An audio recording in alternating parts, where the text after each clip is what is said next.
मध्ये उपस्थित सर्वांचे या ठिकाणी खूप खूप धन्यवाद। आजचा दिवस केवळ एक यशाचा उत्सव नाही, तर हजारो रुग्णांना नवजीवन देणाऱ्या समर्पित सेवेला सलाम करण्याचा दिवस आहे। हॉस्पिटल म्हटलं की आपल्या प्रत्येक जे काही आपण आजवर या ठिकाणी वेगवेगळ्या पत्रकार परिषद घेतलेल्या आहे, त्यामध्ये आम्ही नेहमीच सांगत असतो की अशोका मेडिकल हॉस्पिटल नाशिक या ठिकाणी जर तुम्ही बेसमेंट पासून बघितलं तर टॉप फ्लोअरपर्यंत सर्व अत्यावश्यक सुविधा त्या ठिकाणी उपलब्ध आहे। एकाच छताखाली तुम्हाला सर्व ट्रीटमेंट या ठिकाणी भेटतात, त्यामुळे या ठिकाणी रुग्णाला नवजीवन देण्यासाठी या ठिकाणी खूप मदत मिळते।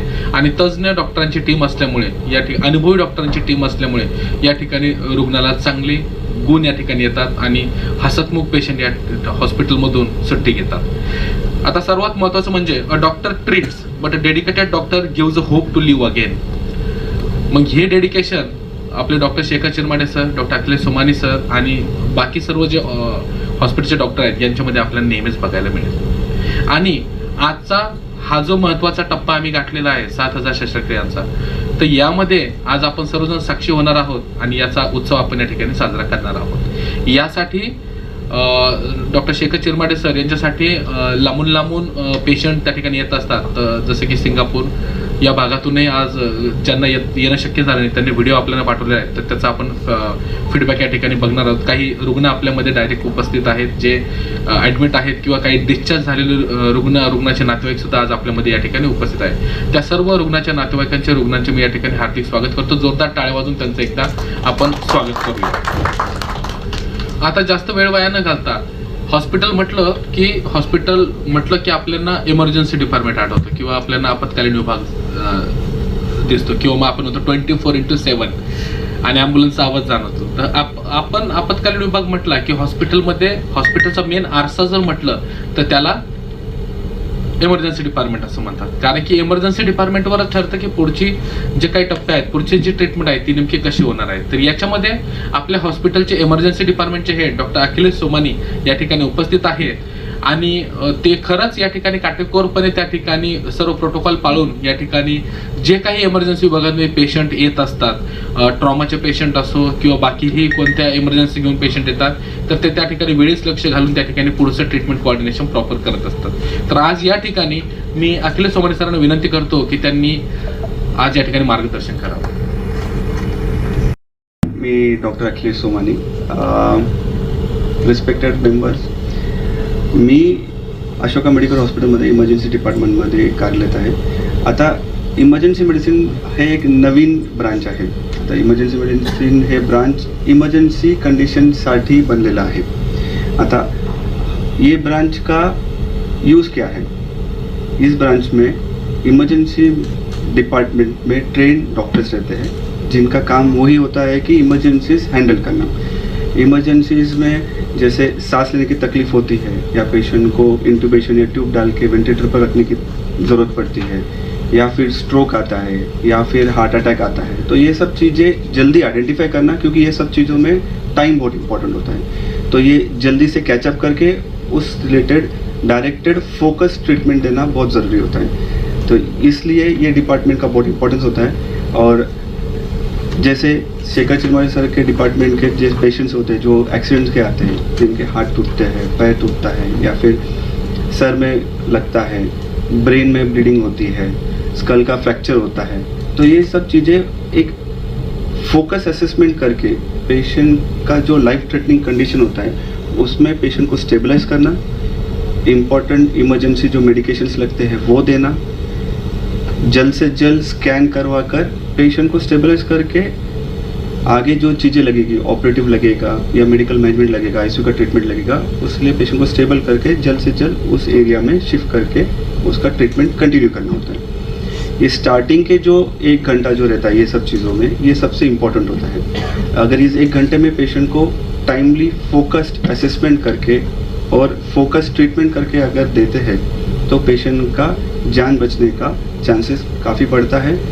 प्लस पेशेंट का जो आउटकम होता है, आउटकम मतलब जब पेशेंट डिस्चार्ज होता है तो घर पे जाके सबसे कम तकलीफ हो और डिसेबिलिटी या हैंडीकैप के चांसेस कम करे, इस डिपार्टमेंट का ये सबसे बड़ा मोटिव होता है। Thank you.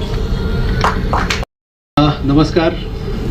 आज मी उपस्थित सर्व मान्यवर पत्रकार बांधव व माझ्या हॉस्पिटलचे माझे कलिग, आमचे CEO Anoop sir, doctor Akhilesh आणि आमचे सगळे सहकारी, यांचे सर्वांचे आभार मानतो की ते आज सर्व या कार्यक्रमाला उपस्थित आहात. मी doctor Shekhar Shirwade, neurosurgeon Ashoka Medicover हॉस्पिटलकडून बोलत आहे. आज मी साधारणपणे 7,000 शस्त्रक्रिया या साधारणपणे 28 वर्षामध्ये पूर्ण केल्या. तर हा पूर्ण करणे केवळ एक संख्या नाही, तर हजारो रुग्णांच्या आयुष्याशी जोडलेला विश्वास, जबाबदारी व भावनिक प्रवास आहे. गेले 28 वर्ष मी न्यूरोसर्जरी क्षेत्रात कार्यरत असून विविध नामांकित हॉस्पिटलमध्ये हा मला अनुभव मिळाला. त्यापैकी मी 17 वर्ष अगोदर नाशिकच्या विविध हॉस्पिटलमध्ये प्रॅक्टिस केली व गेल्या 8 वर्षापासून मी अशोका मेडिकवर हॉस्पिटलमध्ये काम करतो आहे. तर या 7,000 पैकी मी 2,500 शस्त्रक्रिया ह्या ज्या आहेत या अशोका मेडिकवर हॉस्पिटलमध्ये केल्या आहेत आणि याच्या अगोदरच्या ज्या शस्त्रक्रिया आहेत ह्या नाशिकच्या विविध हॉस्पिटलमध्ये मी केलेल्या आहेत. तर या पूर्वी मी जेव्हा प्रॅक्टिसला सुरुवात केली तर तेव्हा नाशिकमध्ये अगदी छोटे छोटे हॉस्पिटल्स होते आणि सोयीसुद्धा नव्हत्या. आणि ह्या हॉस्पिटलमध्ये पेशंट ॲडमिट असताना मला तिथं ऑपरेशनच्या सोयीसुद्धा नसायच्या. फक्त एक सिम्पल साधं ऑपरेशन थिएटर असायचं की ज्यामध्ये बेसिक ऑपरेशन्स व्हायचे, म्हणजे ऑर्थोपेडिक किंवा जनरल सर्जरी. तर न्यूरोसर्जरीला लागणारं सगळं साहित्य मी स्वतः विकत घेतलेलं होतं आणि ते सगळं साहित्य मी स्वतः माझ्या कारच्या डिकीमध्ये घेऊन तिथे मी ऑपरेशन करत असे. फार एक इन्स्ट्रुमेंटसुद्धा मी स्वतःबरोबर घेऊन जात असे. आणि हळूहळू नाशिकची प्रगती होत गेली.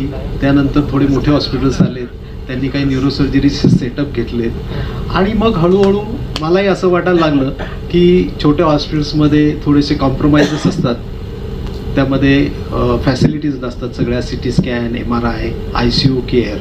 आणि मला असं जाणवायचं की आपले जे रिझल्ट्स आहेत हे डेफिनेटली जर का पूर्ण या सगळ्या फॅसिलिटीज असतील तर डेफिनेटली इम्प्रूव्ह होऊ शकतात. या हिशोबाने मी सुरुवातीला 2013मध्ये मी अपोलो हॉस्पिटलमध्ये जॉईन होतो. तिथे 4 वर्ष मी काम केलं आणि गेल्या 7 वर्ष जवळजवळ 7-8 वर्षापासून मी अशोका मेडिकवरमध्ये आहे. आणि ह्या हॉस्पिटलमध्ये जे इन्फ्रास्ट्रक्चर जे आहे हे अत्यंत सगळ्या म्हणजे अंडर वन ग्रुप सगळ्या गोष्टी असल्यामुळे CT scan, MRI, emergency care, ICU care, best of the best operation theatre आणि त्या ऑपरेशन थिएटरमध्ये असलेली सगळी सामुग्री. आता मी कित्येक वर्षामध्ये, मला 10 वर्षामध्ये मला आठवत नाही मी माझं स्वतःचं इन्स्ट्रुमेंट घेऊन आलो. मी फक्त येताना फक्त एक पेन घेऊन यायचो आता. आणि आजकाल तर पेनाची गरज राहिली नाही आहे, बिकॉज एव्हरीथिंग इज टाईप्ड. आणि ते सही पण करायला लागत नाही, बिकॉज तुम्ही तुमच्या लॉग इनमधनं केलेलं असेल तर सहीसुद्धा ॲटोमॅटिक येते. सो पेनाची सुद्धा गरज राहिलेली नाही आहे. फक्त आपण आपलं मेंदी घेऊन यायचं आणि काम करायचं, अशी पूर्णपणे इथे ही सिस्टीम आहे. तर डेफिनेटली या हॉस्पिटलमुळे माझे जे रिझल्ट्स आहेत हे प्रचंड इम्प्रूव्ह झालेत. तर प्रत्येक शस्त्रक्रिया ही माझ्यासाठी ही नवीन आव्हान असते. खरं सांगायचं तर प्रत्येक रुग्ण हा नवीन अनुभव असतो व या अनुभवांना शब्दांनी मांडणे कठीण आहे. रुग्णांच्या वेदना, कुटुंबाची चिंता व उपचारानंतर त्यांच्या चेहऱ्यावरती जे दिसणारा आनंद, हे सगळे क्षण आमच्या कामगिरीला खरी प्रेरणा देतात. तर मेंदूच्या ऑपरेशन्समध्ये काही ब्रेन ट्युमर्सला 8 ते 10 तास ऑपरेशनसुद्धा करावं लागतं आपल्याला. तर इट्स व्हेरी टायरिंग ऑपरेशन असतात हे. तर आता एक आपल्यामध्ये एक पेशंट आहे, हिचं साधारणपणे 8-10 सेंटीमीटरचा ट्युमर होता. 8 ते 10 तास ते ऑपरेशन चाललं होतं आणि मला आनंद वाटतो की देवाच्या कृपेने देवानी पण मला साथ दिली आणि आज पेशंट बरी झाली. उद्या परवा ती मोस्टली डिस्चार्जसुद्धा होईल. तर प्रत्येक पेशंट हा वेगळा अनुभव आहे. त्यामुळे मी तुम्हाला एका ब्लँकेट याच्यामध्ये तुम्हाला सांगू शकत नाही की माझा काय अनुभव होता. प्रत्येक पेशंट ही एक स्टोरी किंवा एक फिल्म असू शकते. तर माझ्याकडे आता एक असा अनुभव आठवतो की एक पेशंट होता की तो मेडिकल कॉलेजमध्ये ॲडमिट होता आणि तिकडे त्याला पहिल्यांदा त्याचा ॲक्सिडेंट झाला. रेल्वेतून तो पडला कुठेतरी धुळ्याच्या आसपास. तिथून तो एका सरकारी हॉस्पिटलमध्ये गेला. तिथून तो धुळेच्या एका हॉस्पिटलमध्ये गेला आणि तिथून तो मेडिकल कॉलेजमध्ये ॲडमिट झाला. आणि सगळ्यांनी सांगून टाकलं होतं की त्याला तो वाचणारच नाही. तो मॉमेडियन पेशंट होता तो. तर त्याच्या सगळ्या नातेवाईकांनी सांगितलं की हा वाचणार नाही. त्याची फक्त बायको होती एक आणि त्याची एक बहीण होती. त्या दोघांना कोणीतरी सांगितलं की नाही डॉक्टर चिरमाडेंकडे तुम्ही एकदा विचारून या. मग ते मला विचारायला आले. तर मी ते पेशंट म्हणजे मी एक अनुभव सांगतो जे जे आठवतात ते असे. तर त्यांना म्हटलं की ठीक आहे तुम्ही घेऊन या. तर त्या पेशंटच्या बरोबर कोणीच नव्हतं. ते 2च लोक होते. त्यांना म्हटलं मी प्रयत्न करीन. आणि सगळ्या लोकांनी सांगितलं होतं की सगळे डॉक्टर म्हणतात वाचणार नाही तर कशाला ट्रीटमेंट करता तुम्ही, कशाला देताय पेशंट. तर पेशंट माझ्याकडे 1.5 महिना ॲडमिट होतं.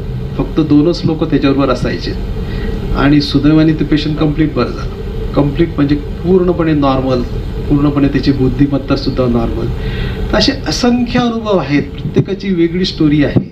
काही पेशंट हे माझ्याकडे डायरेक्ट आलेले असतात. काही पेशंट खूप फिरून आलेले असतात. काही इमर्जन्सीतून आलेले असतात. काही ब्रेन ट्युमरचे पेशंट सडन स्कॅन होतो, डायग्नोज होतो, मोठा ट्युमर दिसायला लागतो, सगळ्या कुटुंबावरती आघात कोसळतो की अरे काय आहे, सडन काय असेल. आणि असे पेशंट येतात. त्यातले ट्युमरमध्ये सुद्धा 2 प्रकार असतात मेंदूच्या ट्युमरमध्ये. काही साध्या गाठी असतात, काही कॅन्सरच्या गाठी असतात. त्यामुळे ज्या साध्या गाठी असतात ते कम्प्लिटली बरे पण होऊ शकतात. पण जे कॅन्सरचे गाठी असतात त्यांचं आयुष्य लिमिटेड असतं. पण त्यांना जे काय बेस्ट पॉसिबल ट्रीटमेंट आपल्याला करता येईल, त्यांना best of the best life कसं देता येईल हे सगळं आपण करत असतो. तर अशोका मेडिकलमध्ये आम्ही तसेच मिनिमली इन्व्हेजिव्ह स्पाईन सर्जरी सुरू केली. MIS सर्जरी म्हणतात त्याला, की ज्यामध्ये आपण कमीत कमी ओपनिंग करून मणक्याचं ऑपरेशन करत असतो. कमी वेदना, कमी रक्तस्राव व लवकर रिकव्हरी व कमी कालावधीत घरी जाण्याची संधी मिळते. आणि हे सगळं आधुनिक तंत्रज्ञान व अनुभवी टीम यांच्या मदतीनेच आम्ही सुरक्षित व परिणामकारक करण्याचा सातत्याने आम्ही प्रयत्न करत आहोत. आणि या सगळ्या फॅसिलिटी ह्या हॉस्पिटलमध्ये असल्यामुळेच मी या मिनिमली इन्व्हेजिव्ह ॲडव्हान्स सर्जरी ज्या आहेत ह्या मी इथे करू शकतो. तसेच अपघात आणि ट्रॉमा केसेसमध्ये गोल्डन अवर म्हणजे पहिला तास ॲक्सिडेंट झाल्यानंतर हा इम्पॉर्टंट असतो. तसं बघितलं तर प्रत्येक इमर्जन्सी केसमध्ये गोल्डन अवर हा इम्पॉर्टंट असतो.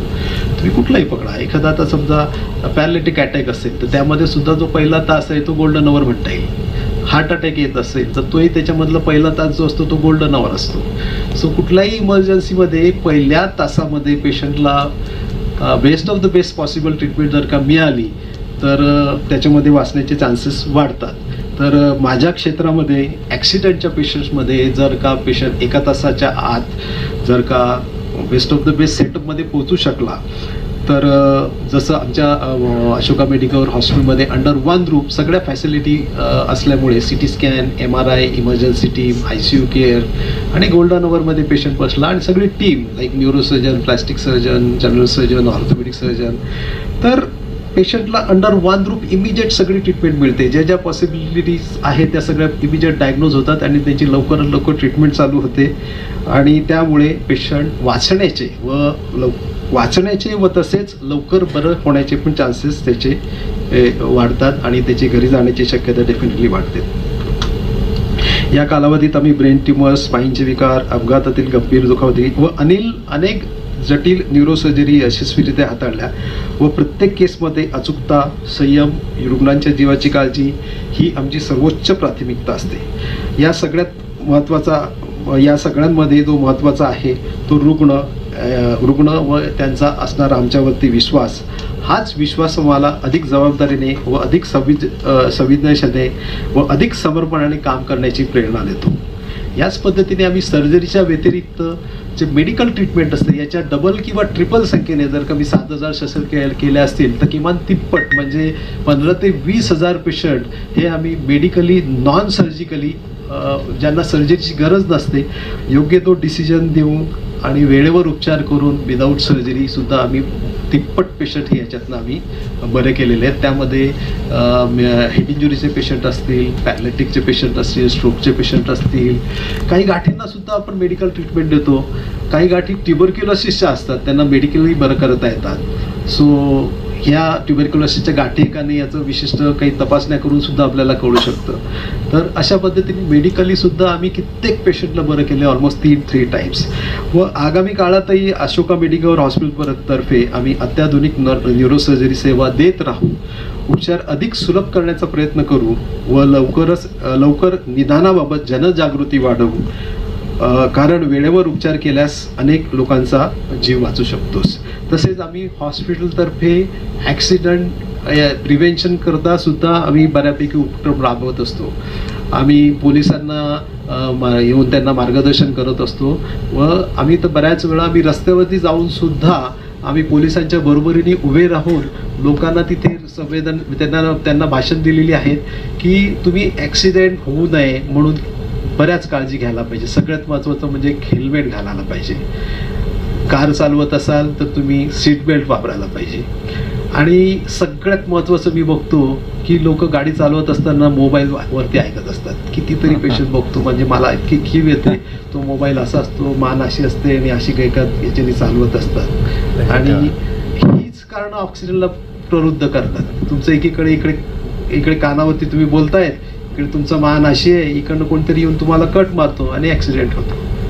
तर ही सगळी जी कारणं आहेत, तुम्ही जर का हे प्रिव्हेंट म्हणजे ॲक्सिडेंट होऊन ट्रीटमेंट करण्यापेक्षा प्रिव्हेन्शन हेच सगळ्यात जास्त महत्त्वाचं आहे. सो ॲक्सिडेंट होऊ नये म्हणून सीट बेल्ट, हेल्मेट, मोबाईलचा वापर झिरो वापर आणि सगळ्यात महत्त्वाचं अल्कोहोल घेऊन गाडी चालवणे ही एकदम वर्स्ट गोष्ट आहे. अल्कोहोल घेऊन आपला स्वतःचा कंट्रोल नसतो व त्यामुळे ॲक्सिडेंटचा शक्यता वाढते. त्याच पद्धतीने मेंदूचे स्ट्रोक, पॅरालिसिस या ज्या गोष्टी आहेत ह्या सुद्धा प्रिव्हेंटेबल आहेत. तर त्यामध्ये ज्या पद्धतीने आपण हृदयाची काळजी घेण्याकरता जे आपण हे पाळतो तेच गोष्टी मेंदूला पण आहेत. म्हणजे फक्त रस्ता वेगळा आहे. सो हृदयाच्या रक्तवाहिनीला ब्लॉक झालं तर आपल्याला हार्ट अटॅक येतो आणि तेच जर का मेंदूच्या रक्तवाहिनीला ब्लॉक झालं तर आपल्याला पॅरालिटिक अटॅक येतो. सगळ्यांची कारणं एकच आहे. त्यामध्ये एक कोलेस्टेरॉल, लिपिड्स आपण जे म्हणतो तेल आणि याचा वापर कमी करणे. यापेक्षा जास्त महत्त्वाचं जे आहे ते म्हणजे तुम्ही डायबिटीस कंट्रोल ठेवा, BP कंट्रोल ठेवा, वजन कंट्रोल ठेवा आणि नियमित व्यायाम करा. व्यायामामध्ये सुद्धा आपल्याला 3 प्रकारच्या व्यायामाची गरज आहे शरीराला. फिजिकल एक्सरसाइज ज्यामध्ये रनिंग, जॉगिंग अशा ज्या गोष्टी आहेत ह्या आपलं हृदय आणि लंग्स चांगले ठेवतात. आपल्याला मोकळा श्वास मिळतो आणि हृदय आणि लंग चांगलं राहिलं तर शरीर चांगलं राहतं. त्यानंतर आपल्याला योगा एक्सरसाइजेस करायला पाहिजे. योगा, सूर्यनमस्कार हे एक्सरसाइजेस केले तर आपल्याला मणक्यांचे आजार कमी होतात. कारण मणक्यांकरता आणि बाकी हाडाकरता फ्लेक्झिबिलिटी ही इम्पॉर्टंट आहे. सो नुसतं रनिंग, जॉगिंग केल्याने आपली फ्लेक्झिबिलिटी वाढणार नाही आहे. सो योगा टाईप आणि सूर्यनमस्कार या पद्धतीचे जर का आपण व्यायाम केले तर आपल्या शरीराची फ्लेक्झिबिलिटी वाढते आणि फ्लेक्झिबिलिटी जर का वाढली तर आपले मानेच्या मणक्यांचे आणि पाठीच्या मणक्यांचे, स्लिप डिस्क आणि हे सगळे जे प्रॉब्लेम्स आहेत आणि सगळ्यात महत्त्वाचं क्रॉनिक बॅक पेन.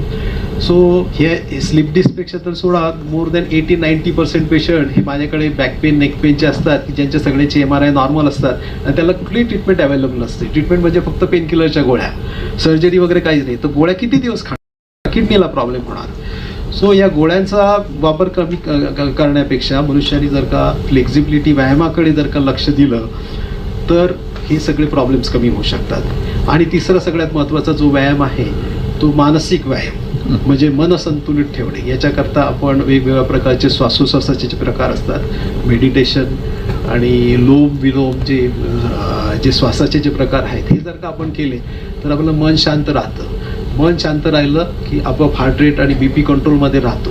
हेडेक आणि याच्या स्ट्रेस अशा गोष्टी आपल्याला कमी होत नाही.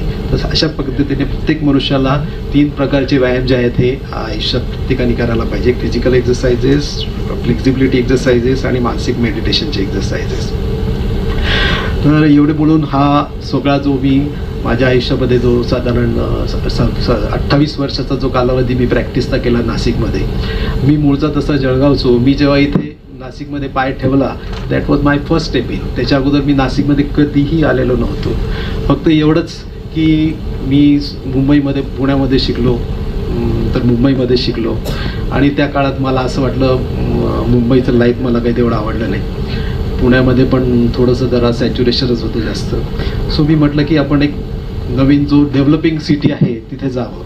जरी मी जळगावचं असलो तरी मी नाशिकमध्ये यायचं ठरवलं आणि कोणीही ओळखीचं नसताना फक्त काही माझे मित्रपरिवार ओळखीचे होते, परंतु मी इथे येऊन माझ्या नाशिकच्या जनतेने जे मला दिलं ते मी खरंच देवावरती मी याचा ऋणी राहील. कारण मी इथे येऊन एक एक पेशंट बघत गेलो, हळूहळू त्यांच्यावरचा माझ्यावरचा सगळ्या पेशंटचा विश्वास वाढत गेला आणि आज त्या विश्वासामुळे मी आज 26 वर्षामध्ये एवढे पेशंट्सला मी ट्रीटमेंट देऊ शकलो. तर नाशिकने माझ्याकरता खूपच म्हणजे शब्दात सांगणं कठीण आहे, परंतु मी खरोखरच हे याचं सर्व श्रेय जे आहे माझ्या यशाचं ते माझ्या रुग्णाला, त्याचबरोबर माझ्या टीमला. माझे 2 असिस्टंट हे माझ्याबरोबर असं अहोरात्र काम करत असतात, डॉक्टर पराग आणि डॉक्टर योगेश. त्याचबरोबर माझ्या टीमबरोबर माझ्या हॉस्पिटलमधले ॲनास्थेटिस्ट, नंतर ICU टीम, वॉर्डमधले डॉक्टर्स, त्याच्याचबरोबर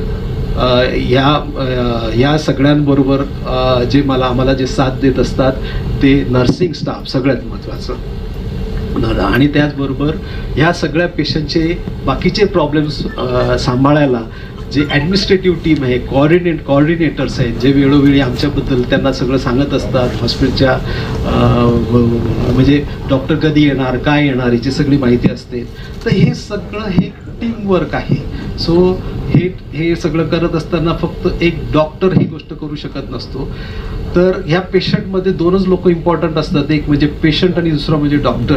पण या दोघांच्या कम्फर्ट करता ही सगळी टीम कंटिन्युअस काम करत असते. त्यामध्ये अगदी वॉर्ड बॉयपासून जे सगळे हे वॉर्ड बॉयपासून ते आमचे सेंटर हेडपर्यंत सगळे डिपार्टमेंट, सगळे टीम्स या त्याच्यामध्ये येतात. इमर्जन्सीमध्ये काही प्रॉब्लेम्स होतात, लाईक आमच्याकडे म्हणजे आपल्याला समजा इमर्जन्सीमध्ये काही केमिकल्स आणलं गेलं, कुठेतरी बाळ हरवलं, कुठेतरी फायर होऊ शकतं. तर अशा सिस्टीम करता प्रत्येक ठिकाणी आपल्याकडे वेगवेगळ्या त्याच्या टीम्स आहेत, त्याचे प्रोटोकॉल्स आहेत. तर ह्या सगळ्या गोष्टी मिळून हे पेशंटचं सक्सेस हे होत असतं. तर मी सगळं माझं जे यश आहे मी या सगळ्यांना समर्पित करतो व सर्वांचे मनापासून आभार मानतो.